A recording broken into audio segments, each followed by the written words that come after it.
My name is Ashley Smith. I am the program manager for tobacco projects here at New Jersey Prevention Network. We here at Tobacco Free for Healthy New Jersey, we cover the entire state with our tobacco prevention, education, and cessation resources. So before we get into our presenters today, I wanted to introduce the rest of our tobacco free team. First, our Northern team members. Elise. Good morning, everyone. I'm Elise Knapp. I'm the Northern Regional Tobacco Programs Coordinator out of the Center for Prevention and Counseling. Pass it over to Kim.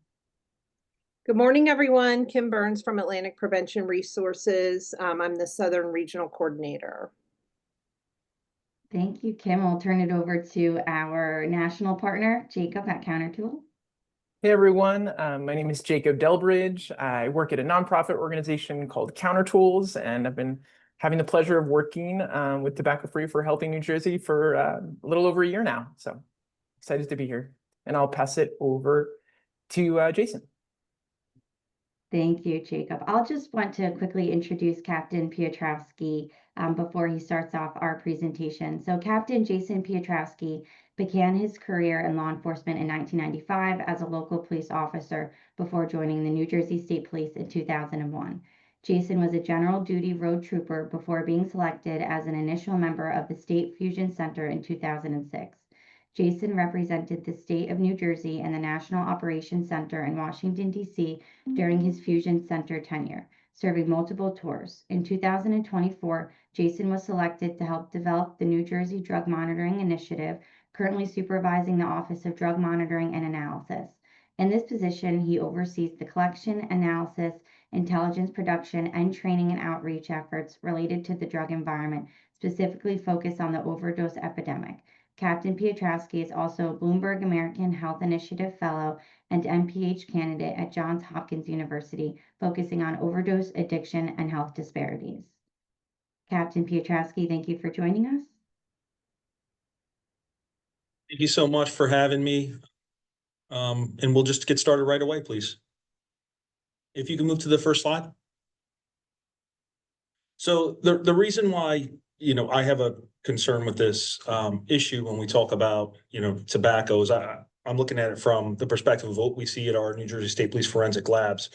And when we look at the illicit substances seized in vape pens, and we look at those arrests, and we look at all the pens that come in, and we look at the demographics of the people being arrested, we see something we don't normally see in our arrest data, and it's a very, very young age group. And you see the peak there at 18 years old, and the mean average there is 23. And this is over, almost 3,000 people over several years. But again, we're just seeing such a young demographic for this particular use, and that's really concerning to us. Can you go to the next slide, please? And so now I know we're going to talk about tobacco and nicotine throughout this, and this is what it's about, but this is what, in the young people that are using the vape pens, this is what we're seeing. We're seeing, Delta 9 THC. We're seeing, is the majority of it. And negative CDS, that's going to be your nicotine, and that's only at about 2%. So again, this is something that's really affecting young people, and it's really with these vape pens and e-cigarettes. And so when we talk about, kind of the initiation and starting, I'll show you how that works in a little bit. It's really problematic for us and something we're really concerned with, because this is what it transitions to. And this is just the data. It is what it is. It's a very young age group using, psychoactive substances, and THC can be especially problematic for young people. You can move forward to the next slide, please. So I'm just going to give you some kind of real background data from, official resources here about vaping and about, tobacco use. So this is from the National Institute of Health and the National Institute on Drug Abuse. And in 2019, the federal government raised the minimum age of sale of tobacco from 18 to 21. They're reporting that it's very popular among teens, and now the most commonly used form of nicotine among youth in the United States.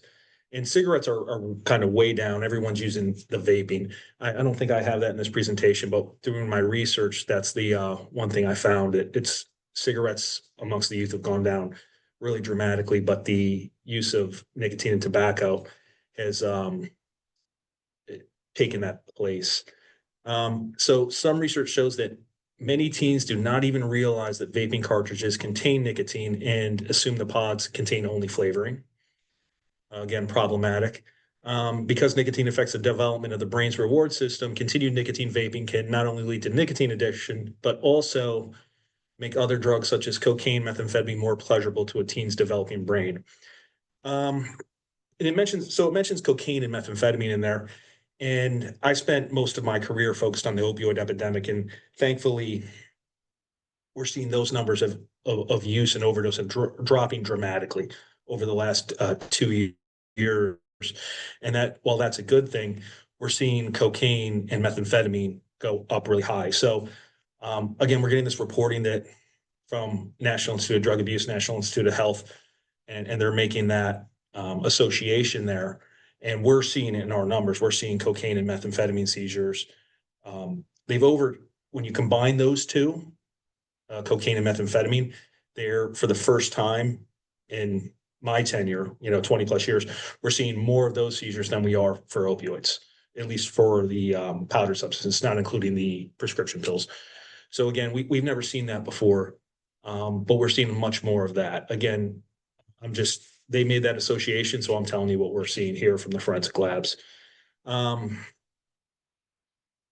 So high school students who use e-cigarettes in the last 7 months were about 7 times more likely to report that they smoked cigarettes when asked approximately 6 months later, as compared to students who said they didn't use cigarettes. So again, we've all been beaten over the head with how bad cigarettes can be for your health. And so for people who are using e-cigarettes, they're 7 times more likely to smoke cigarettes than those who don't. You can go to the next slide, please. So this was just right off the, you can see the link at the bottom there, American Lung Association. Cigarette smoking during childhood and adolescence causes significant health problems among young people, including an increase in the number and severity of respiratory illness, decreased physical fitness, and potential effects on lung growth and function. Most importantly, this is when an addiction to smoking takes hold, often lasting into and sometimes through adulthood. Among adults who have ever smoked daily, 87% had their first cigarette by the time they were 18 years of age, and 95% by the age of 21. And I'm sorry, I'm just reading some of these facts here. Every day, almost 2,500 children under the age of 18 try their first cigarette, and more than 400 of them become new regular daily smokers. And I'm not going to belabor you with reading this. You can, see the presentation and read this all. You can go to the next slide, please. So this was a study that was done about electronic vapor product use among high school students. So now we're going to look at what does this look like among high school students. And it's a risk behavior survey. And that was for 2021, there were 17,508 questionnaires were completed in 152 different schools across the United States. They try to get a good cross section. You can see New Jersey's represented there. I'll show you some specific New Jersey data in a minute. Next slide, please. So what did they find amongst these, 17,000 plus surveys? Ever used an electronic vapor product, a vape pen, 36%. We see more females than males, and 40% amongst females and 32% amongst males. And that's like non-traditional for us. So we don't see the kind of drug use and the risk behaviors amongst females routinely, for years. And if we were to look at the arrest data, it would be predominantly the males being arrested with vape pens past age 18. But we're seeing more female use. And currently used 21% female, 14% male, about 15% really. And then daily use 5.6% female and 4.5% male. Go to the next slide, please. So now we'll look at, specific New Jersey middle school data. And so this is 7th and 8th graders, and this was done by Montclair and in partnership with our Department of Human Services here in New Jersey. And you can see the link there at the bottom. And they have, you can go in there and slice and dice the data. They have a dashboard where you can do that. And I was playing around with it. So survey administrations were conducted between February and June 2023, so fairly recently. And about 2,800 students surveys were collected from 59 schools across 19 counties. They weighted the data to compensate for under or overrepresentation of certain groups.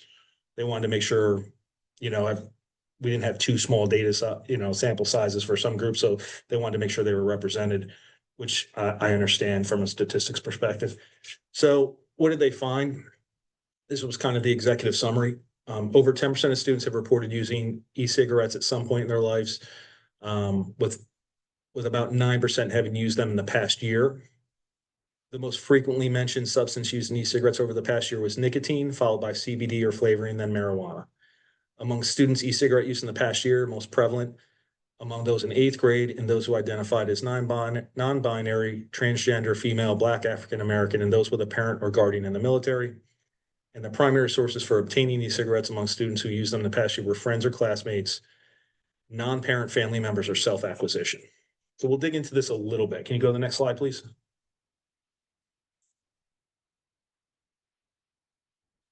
So you can look here for past use of cigarettes, past year use of cigarettes.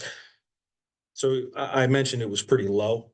So for 7th grade, 0.8%, for 8th grade, 0.9%. So pretty low numbers there. E-cigarettes, now you're looking at 7.4% for 7th graders and 10.2% for 8th graders. And then e-cigarettes with nicotine, 7th graders 5.3%, 8th graders 7.5%. And as I was mentioning before too, even at these younger ages, we're seeing higher percentages of females than males. Again, just something that we don't normally see over the years of doing this. Go to the next slide, please.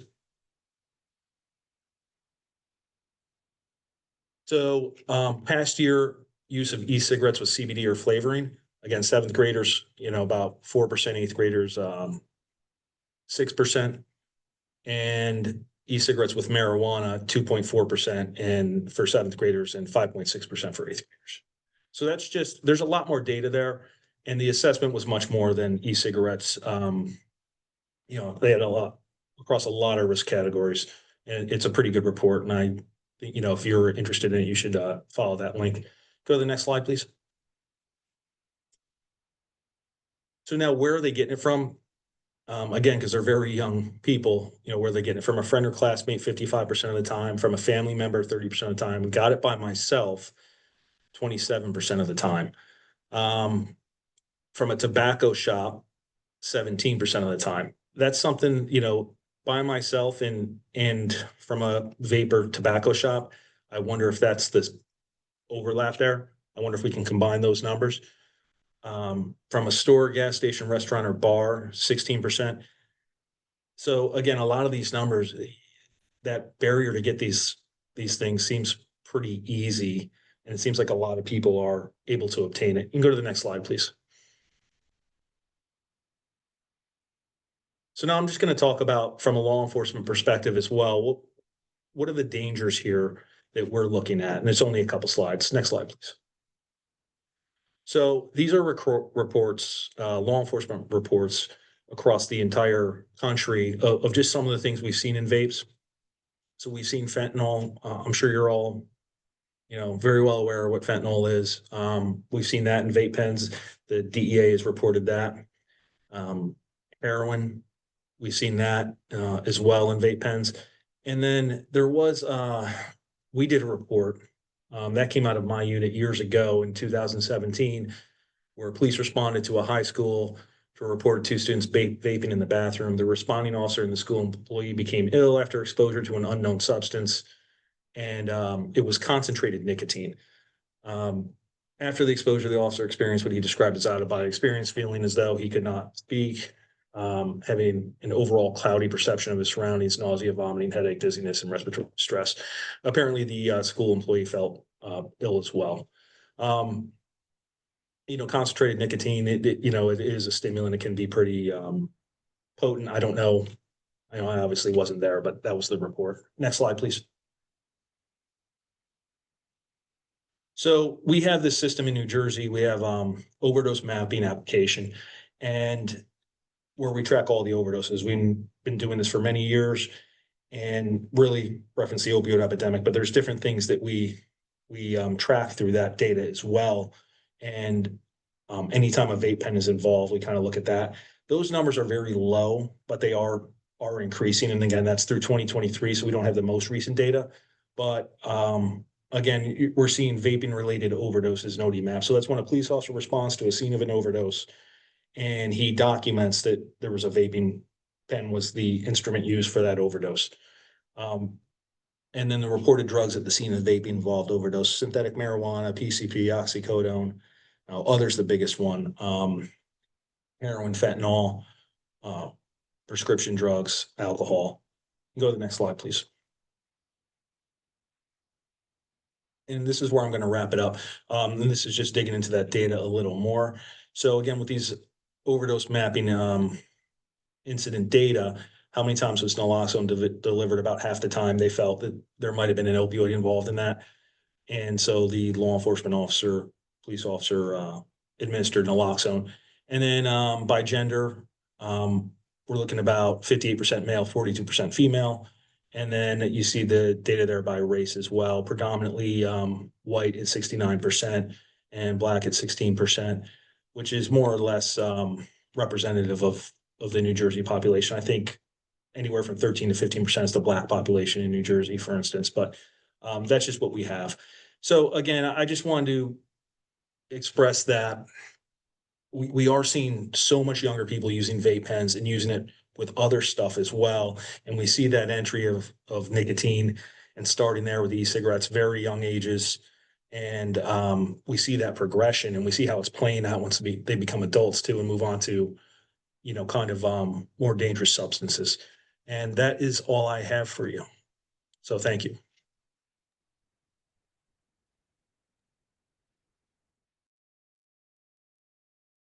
Great.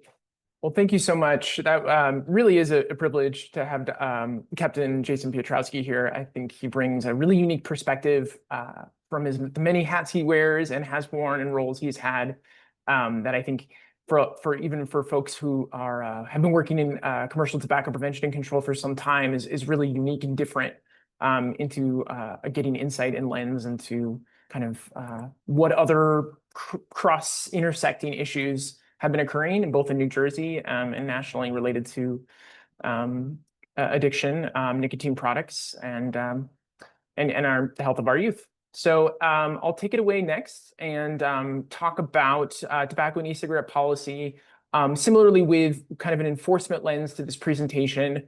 And so you can actually go to the next slide. And for folks who haven't joined the webinars before, this might be new for folks who have. I'll zoom through this pretty quickly, but just a quick intro about our work at Counter Tools. So our mission is to empower communities to become healthier places for all. Really what we do is we are a place-based public health organization, so really focused on how the environment we live in can affect our health. You can go to the next slide. And we do that through providing technology and software services for things like data and store assessments, everything to collect data at the retail level, both within stores, exterior of stores, throughout communities, really looking at how kind of city and urban planning and the community's intersection with consumer goods can impact health. We do it through data analytics, through that full spectrum tailored support, policy analysis, facilitation through webinars like this, and more. You can go to the next slide. And these are the partners that we have worked with throughout the country, and we continue to work with more than 30 state agencies, 50 local communities, and more than 12 different national organizations. You can go to the next slide. And the reason that we focus on the retail level and we're kind of considering ourselves a place-based public health organization is because in this case, particularly as we work with tobacco control organizations, the retail stores where tobacco enters your community. The tobacco industry spends a ton of money to recruit new people who smoke and keep current ones hooked, over $1 million per hour. And the vast majority of this marketing is spent in the retail environment. They're buying shelf space, keeping it visible, offering price discounts, basically buying health behaviors is the best way to put it. And so we can go to the next slide and I'll just run through some stats. and then tailor it even more. So just right off the bat, I think what's really interesting is that the Federal Trade Commission puts out reports on tobacco industry spending, and I think it's really important to look at that, not just because it's a little galling and shocking, but also because it helps paint the picture for where they're going to put the biggest efforts into trying to basically hook current and new generations of people who smoke. So, the reason we care is because the tobacco industry does. And as you can see here, 97.8% of the 8.3 billion that is spent in 2022 is spent at the point of sale. So nearly all, and that's for several different reasons. Some because certain policies have cut down on other forms of advertising and marketing that the tobacco industry can do. Folks on the call may remember, when there's TV ads and more billboards and things like that, some of those mediums have been cut down on.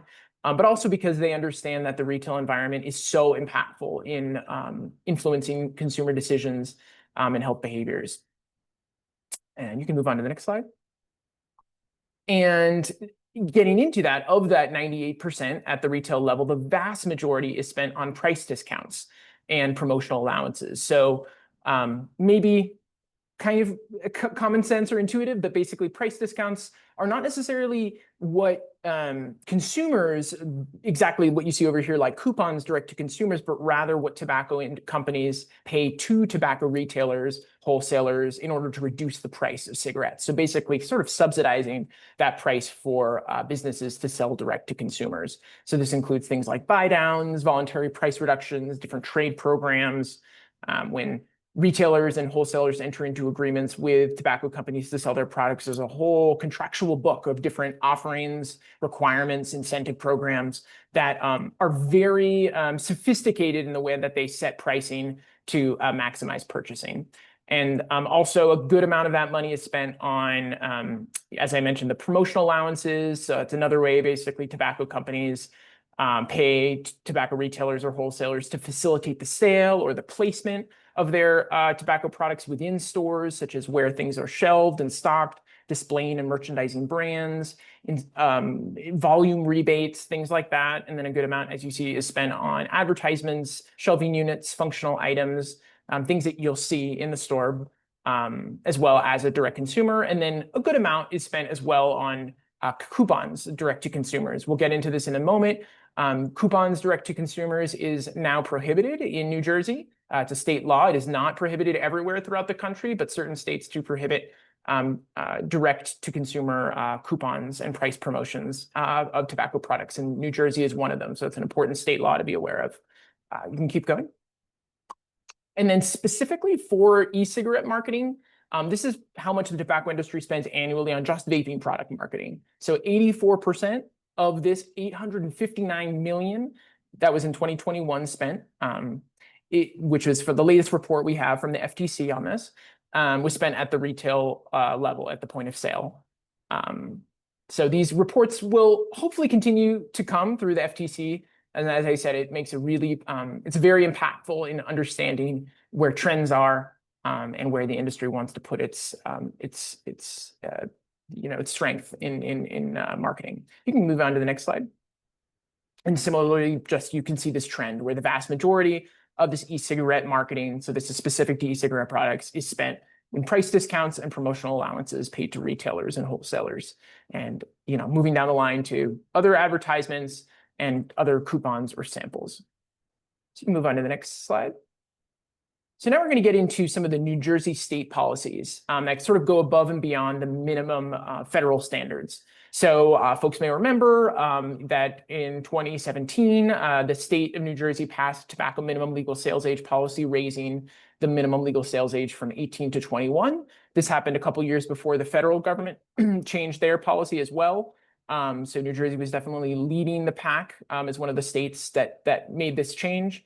And it really does follow the science in terms of the reduction in long-term addiction by delaying initiation. And just even a few years from 18 to 21 until later stages of brain development can make a huge impact on the likelihood of long-term addiction.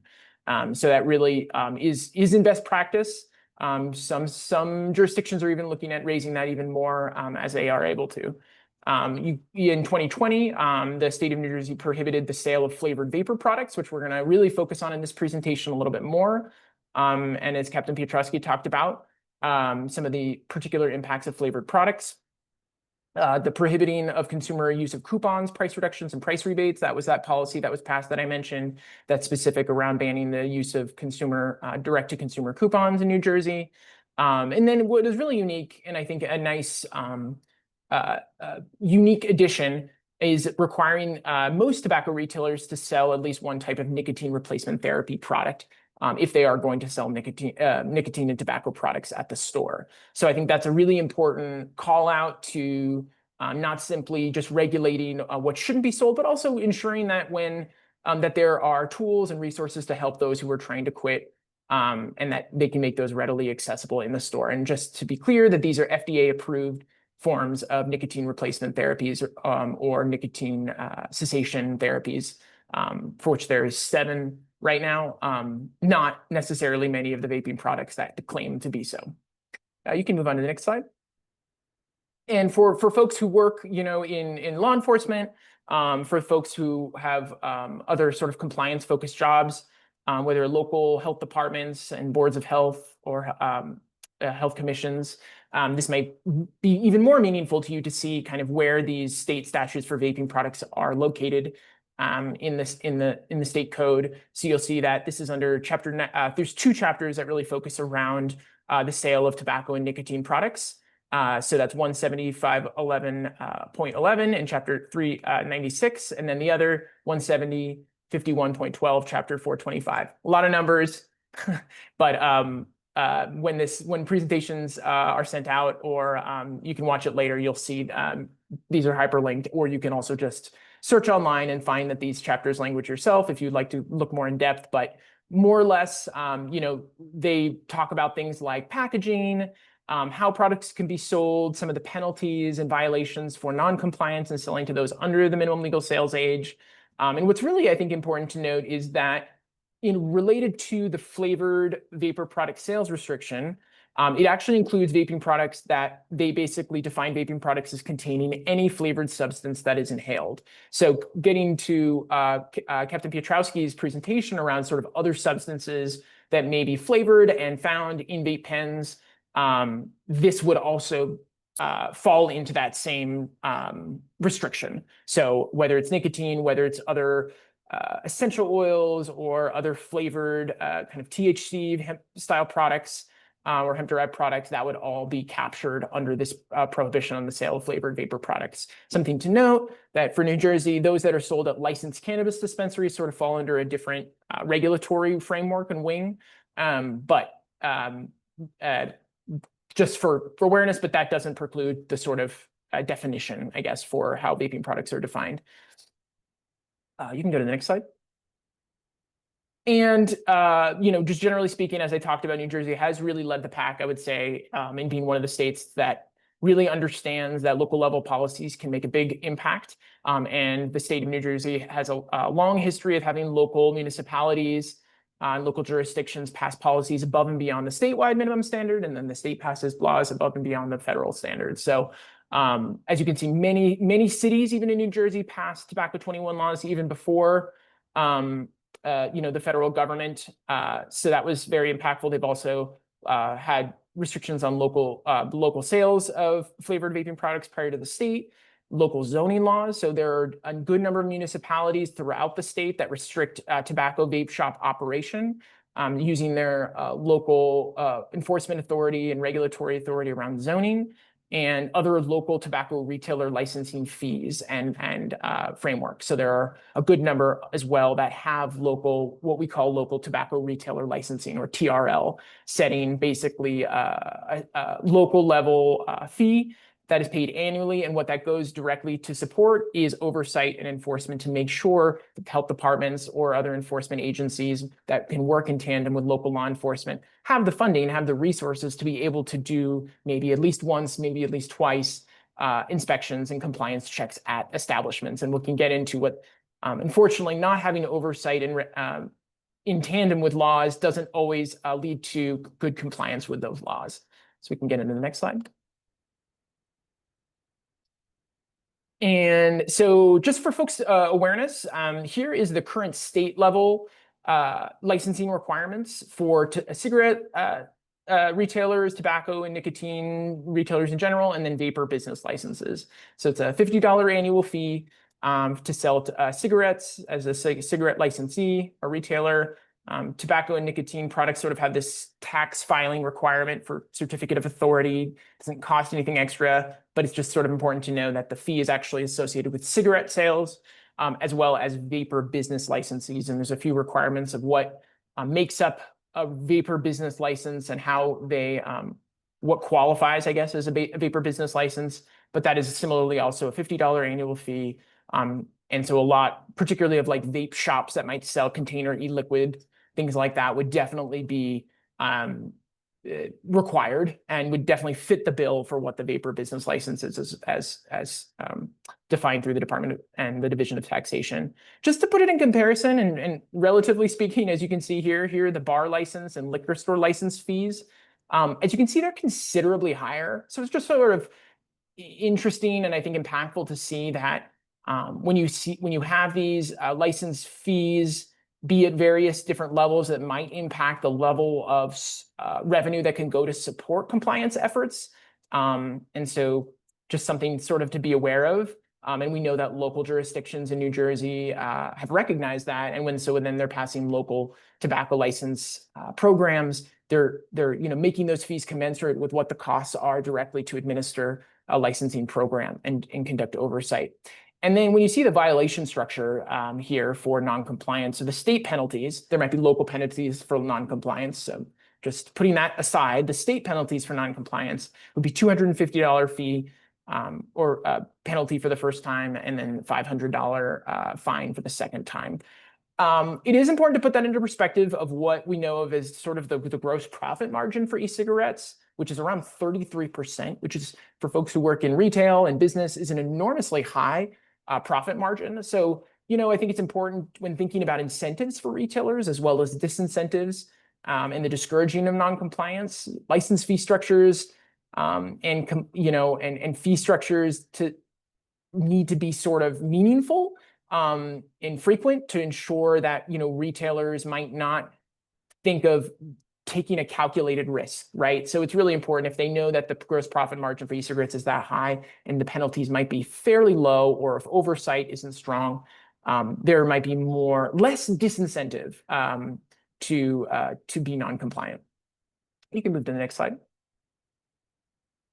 So I'll try to really quickly go through this, but I think for folks who work in law enforcement, in public health in general, city and local governments might not be steeped in tobacco control policy and how and why kind of we're in the situation, I guess you could say we're in around seeing products throughout the country that might not be FDA authorized for sale or might not be permissible per state law. So just really quickly, we have unauthorized nicotine products, obviously, that are found in all age access stores throughout the country. Folks might not be aware that the vast majority of them are not FDA authorized for sale. They are a mix of domestically and internationally manufactured types. I would say in previous years, a lot of the companies that people were very familiar with were predominantly based, or at least had some headquarters in the US. Now it's definitely a mix of those, and sometimes that can lead to tax regulation and import fee issues that we're seeing. And these products are sold in a wide variety of youth appealing flavors, imagery, promotional language, as I'm sure you've seen on the shelves.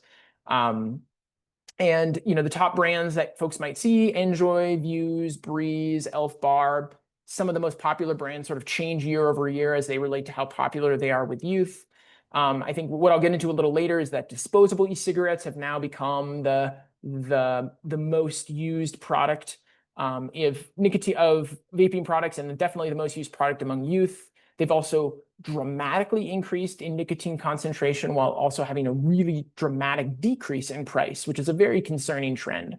And I'll get a little bit more into some of the concerns over that and some of the stats on how that fares relative to other types of vaping products. So you can move to the next slide. And so, as I mentioned, all products are supposed to receive what's called a pre-market authorization to be marketed legally. So when I said that the vast majority of products do not have FDA authorization, Well, they are supposed to, and they're supposed to get that authorization before coming to market.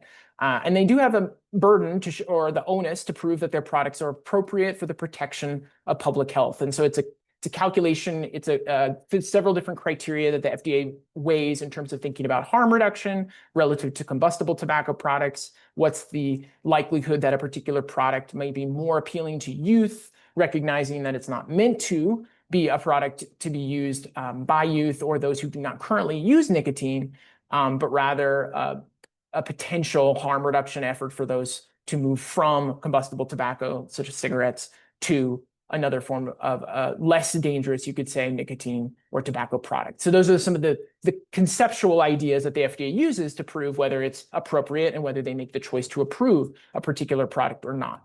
And so of the 6,000 plus products that can be found on the shelves, which actually is more than that, only 34 products, and that's even just like the accessory of the vaping device and then the solution, like in total, 34 particular e-cigarettes or accessories have been authorized for sale.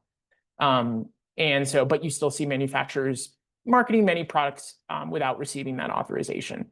A lot of the, to give kind of immense credit to the FDA and what they're trying to do, it's really important to recognize that a lot of the manufacturers try to prolong this review period. They make small changes and modifications to their application. They resubmit. They submit kind of an overload of millions and millions of applications to sort of bog down the process. Because while their application is sort of under review and it hasn't been officially authorized and it hasn't been officially denied, there is maybe less, they think that there's sort of less enforcement or less teeth that enforcement powers can give if they say that they have submitted an application and it's just under review. And so there's a lot of sort of, as you might have heard, kind of different perspectives on where the onus is and sort of where the responsibility is to not market the product or to approve or deny an application with more expediency.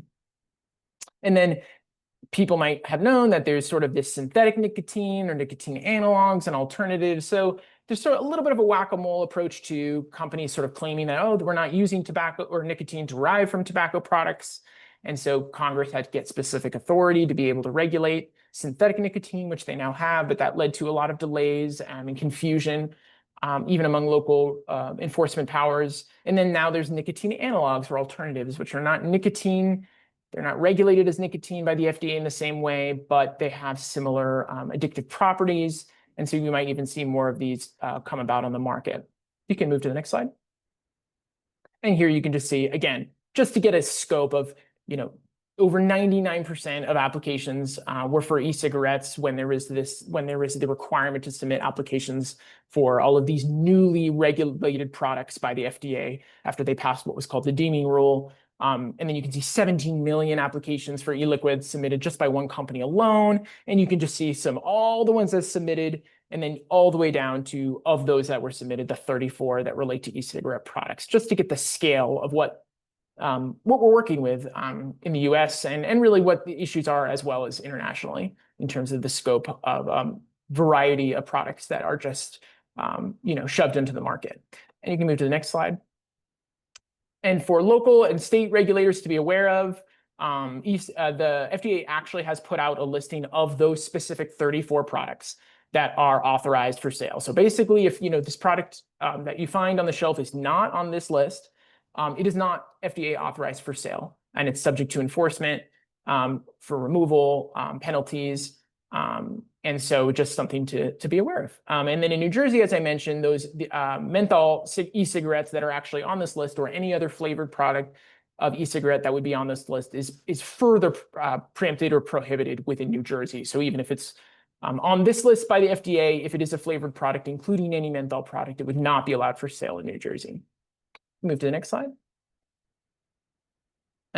Just to be aware of, even we see the industry being very creative and trying to find sort of loopholes, saying their product is non-menthol, or sort of has an impact or a spice or an effect in the mouth that isn't a flavor. And so they get into sort of splitting hairs, but basically mimicking packaging, mimicking similar cooling effects that menthol has, claiming it's not a flavor and selling it, or insinuating that it isn't a flavor. But then, as you can see, comparing what is a menthol product and a non-menthol product, and the way it looks to consumers is nearly identical.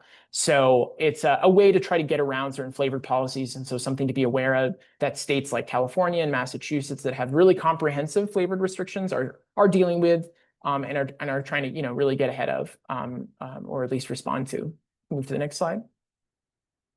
I'm going to breeze through these. You know, Captain Piotrowski covered a lot of this, but you just see here that, you know, e-cigarette use among high school students is just, you know, nearly twice that even of adults who these products are supposedly intended to be marketed to. Flavored products are just 90% of that use. There's a lot more, even if overall use has actually come down a little bit in recent years from the height of sort of the vaping product epidemic, we see that frequent use has not. So those who are addicted continue to be quite addicted, with nearly 40% of youth e-cigarette users reporting frequent use. Saying nearly, in certain studies, up to about half of youth saying that they're obtaining products from retail sources or basically directly obtaining it themselves.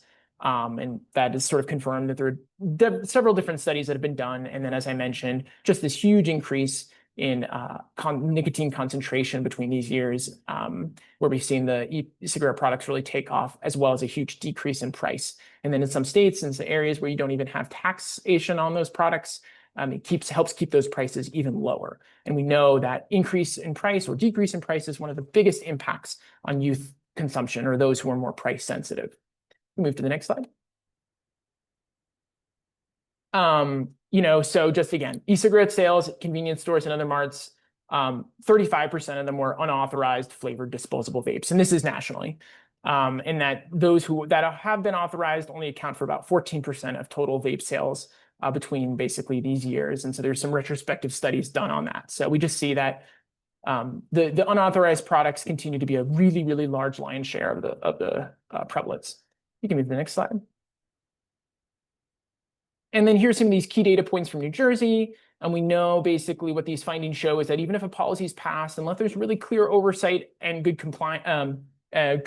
frequent compliance checks, compliance becomes a serious issue. And so following the 2020 flavored vaping product restriction, we saw that availability of flavored e-cigarettes really bumped back up and sort of rebounded and returned to their levels by, you know, their pre-2020 ban levels by 2023. And so you saw these in about 41% of stores. And then some of the compliance checks also showed a really dramatic retailer violation rate of basically selling products to minors. In around 2022, its height of around 26%, which is quite high. It's sort of come down a little bit in recent years, but it's still quite high. You can move to the next slide.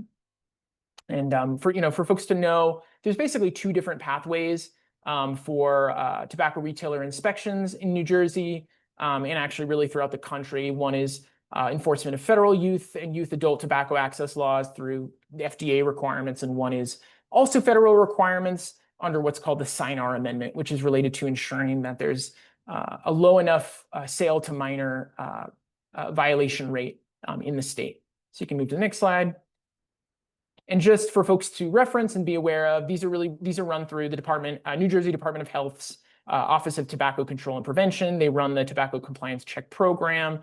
They get an awarded contract from FDA to do this, and they conduct the inspections, and then they send out a report of a potential violation for FDA to act when they see violations.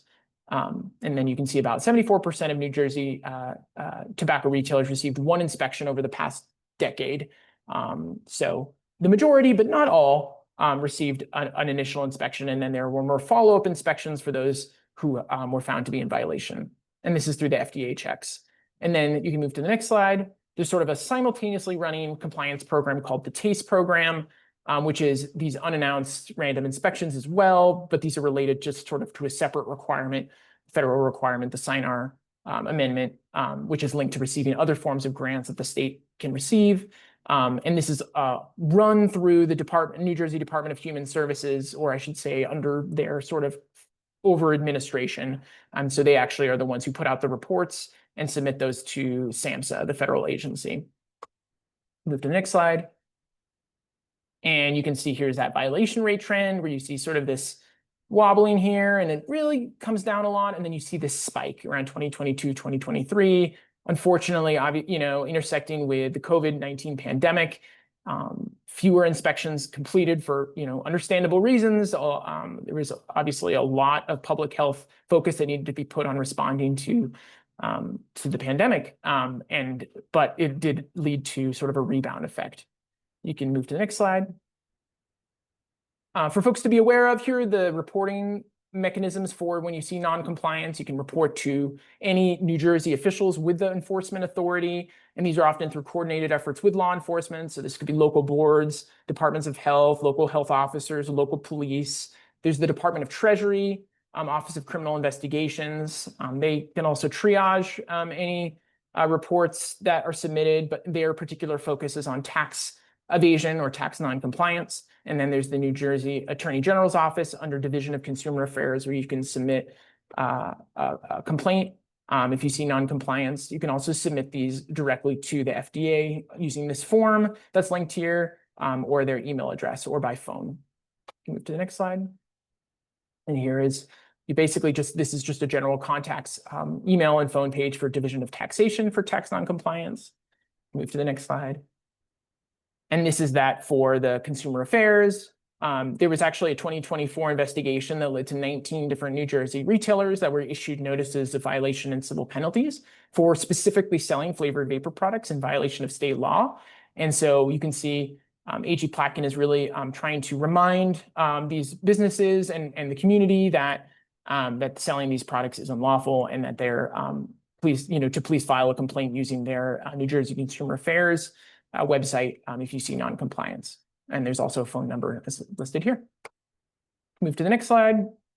These are some of the highlights from NJPN's and Tobacco Free for Healthy New Jersey store assessment data, where they did see lots and lots, about 53% of retailers selling flavored e-cigarettes in New Jersey in violation of state law. And you can see where these are sold, often close to churches and playgrounds, schools and parks. And this is basically assessments that they've been collecting from 2023 to the present. And you can move to the next slide, which is really my last slide. And it's just a reminder that I think what's hard is, yes, there is, as you can see, not just one entity fully charged with taking on this challenge. However, there is this opportunity that between local law enforcement, local boards of health, health officers, there's these multi-agency collaborative efforts that can work together, and they often do when there are reports of noncompliance, where either because of different specific enforcement powers or different specialties and focus areas, often they can work together either under civil or criminal codes to ensure that our communities are safer or healthier, and that retailers are held accountable. And so I just want to thank you from there.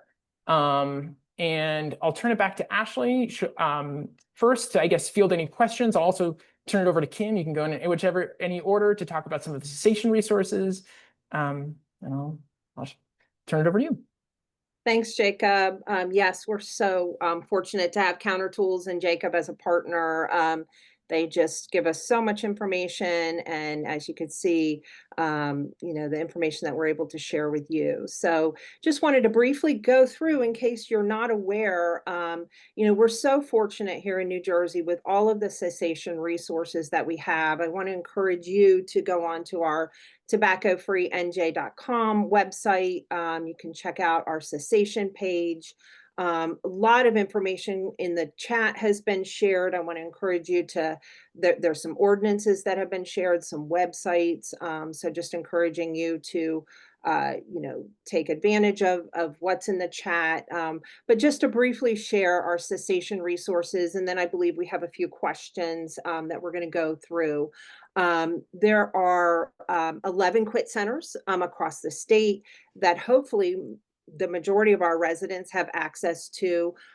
Many of them are hybrid, so there is a virtual component if you're in one of the counties that doesn't have a quit center. But in-person services, all of those services are 100% free to your residents.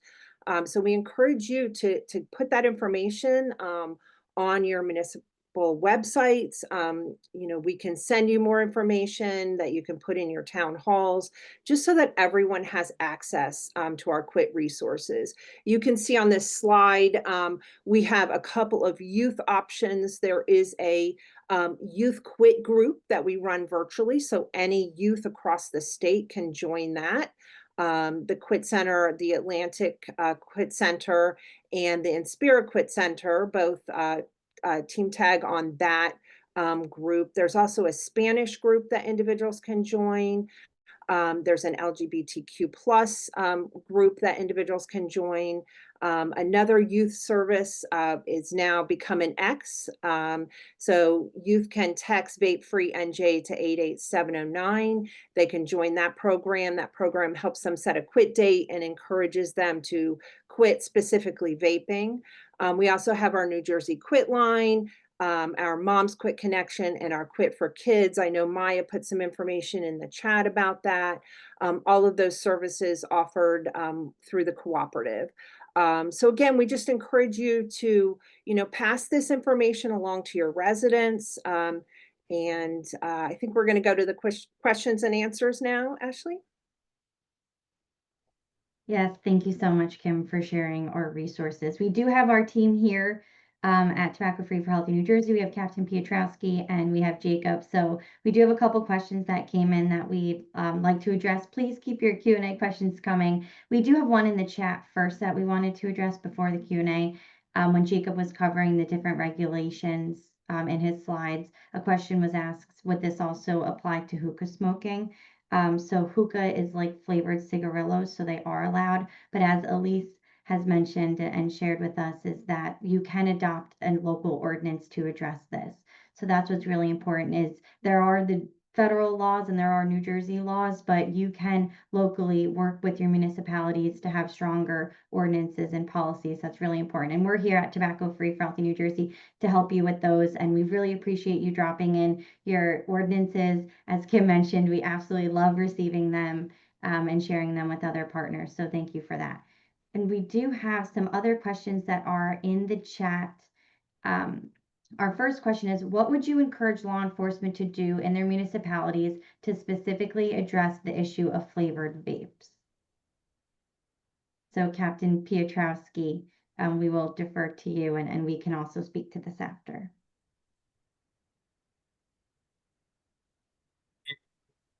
Mentioned in the chat too that, you know, some departments, you know, don't have the staffing, and that is very true. You know, and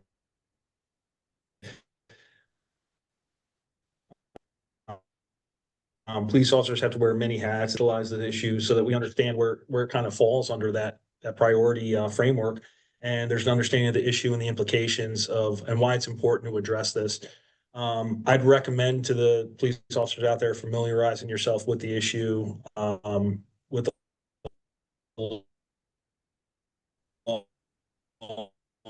laws, and then work on conducting, you know, very negative the first time out, I would say. But again, that's just my perspective. But, you know, work on conducting outreach with these businesses, and that link that was shown, you know, from NJPN, what, you know, the letters they send out, familiarizing themselves, the flyers. I think that's a good idea. And then ensure compliance following up. I think that's just a good way forward, and ensure that number one, everyone's on the same page, everyone understands what the, you know, the issues are and what the enforcement can look like, and then obviously following through on that. That's just my recommendation. I'll just add to that, if that's okay, that there are community efforts underway. I know one of the slides that Jacob showed showed our tobacco assessments that we do.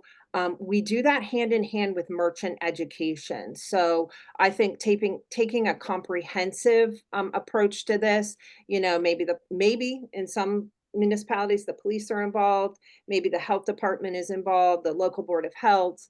You know, I think it looks different in every municipality, but, you know, getting that information out, having the retailers be held accountable for this, be aware, but also held accountable. That's what we do through that merchant education. So I really think that it needs to take a multiple pronged approach to this. Thank you, Kim and Captain Petrovsky. Another question we had, someone was asking if we're suggesting that local law enforcement has the ability to enforce the flavor ban.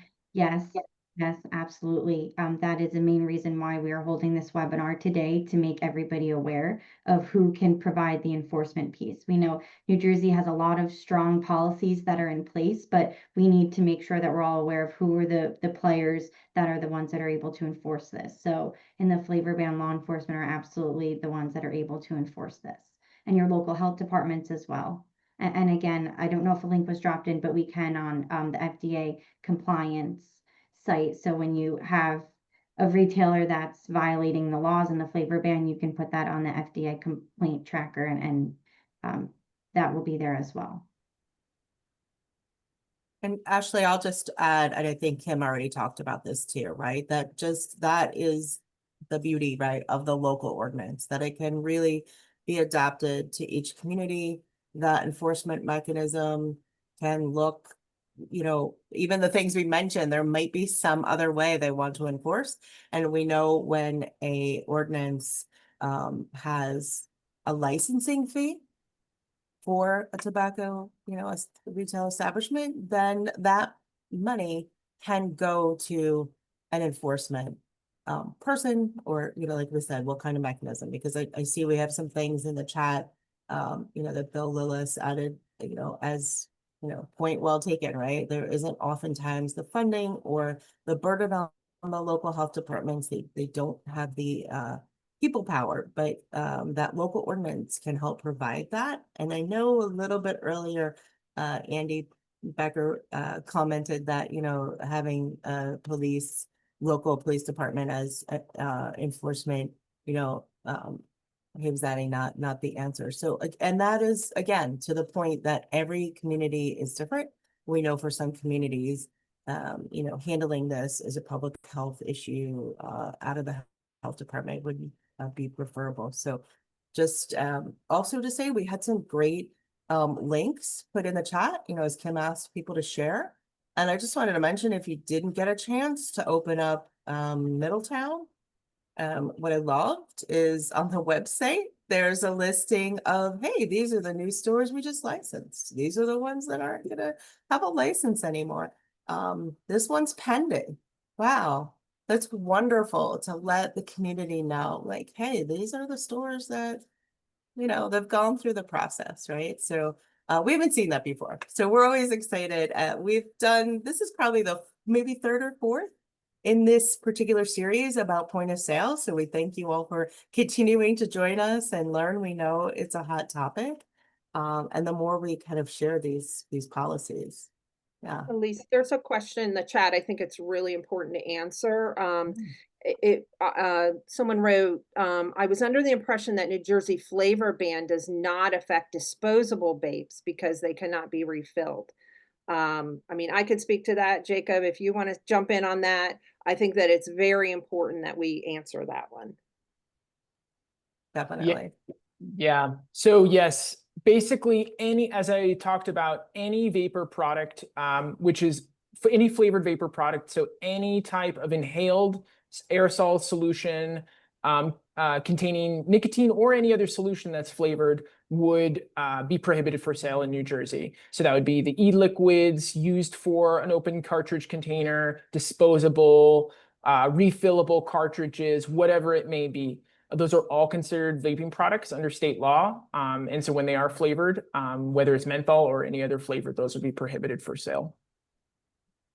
I think it's the federal law that doesn't cover the disposables. Is that correct, Jacob? The enforcement authority, the level of enforcement that the feds are taking related to disposables isn't as strong. Okay. But they are technically, unless they're authorized, they're not allowed. But in New Jersey, it's even clearer. Yeah. Okay, great. Thank you, Jacob. Thanks for the question, Laurel. I know we're right at 11. I know we had a couple more questions in the Q&A. So I don't know if we want to address those or wrap, but one addressing the distributors. And I know that could be a whole nother webinar, but we'll just let you know that is on our radar too, right? our team out of the Center for Prevention and Counseling visited a store recently, and the store owner was very, very upset about why are the distributors offering me and selling me these products? Now I have this inventory that I really shouldn't be selling. So yeah, that's a great question. I think there was also a question from Lynn, just about if we could create something for law enforcement, like a cheat sheet. I think that that's a definite possibility, Lynn. Thank you for Yeah, great suggestion. suggesting that.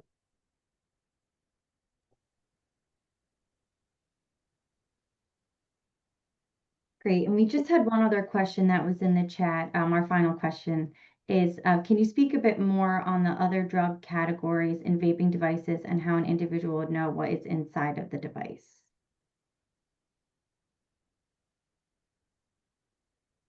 So I know Captain Petrowski, you kind of covered this earlier in the beginning of the presentation, but I think this is also what the challenge is that we don't always know what's inside of these devices and what youth are using. I mean, we've heard schools recently about a vape device having fentanyl in it. So I think that's a challenge, especially when they can be easily configured and taken apart and adding other liquids. I know we have issues with THC inside of devices as well. So that's something that we are working on and hopefully going to be able to have some more insight in this. I don't know, Captain Petrowski, if you have anything to add on this. We're seeing anything and everything being put into, vapes out there, and just the trend in general is polysubstance, use out there, and when we see the forensic labs, when we see a powder come in, it used to be either just heroin or maybe a couple other things, but now seeing 7, 8 substances in one sample isn't out of the question. So in a general idea, polysubstance is becoming the norm, and certainly with the vapes and the e-cigarettes, we're seeing just all kinds of different things, not just here in New Jersey, but all over the country, being put into vape pens. So you never really know. It's just like the pills that are out there, and they're fictitious pills. They look just like oxycodones, but they have 5 different drugs in them, and so again, it's even harder, I think, with the liquids and things like that. So yeah, that is certainly a challenge, knowing what's in those. Thank you for sharing. So those are all the questions that we have today. Thank you all for joining our Tobacco Free Tuesday webinar. We really appreciate your time today. Thank you, Jacob at Counter Tools, Captain Petrowski at New Jersey State Police, and our Tobacco Free Policy New Jersey team. We really appreciate your insight and expertise in this topic. We will be sharing the recording with everyone that has attended today. We will share our contact information and important resources and links as well, so that everybody can have those and be able to share them. But thank you everybody for your time, and have a great rest of your day.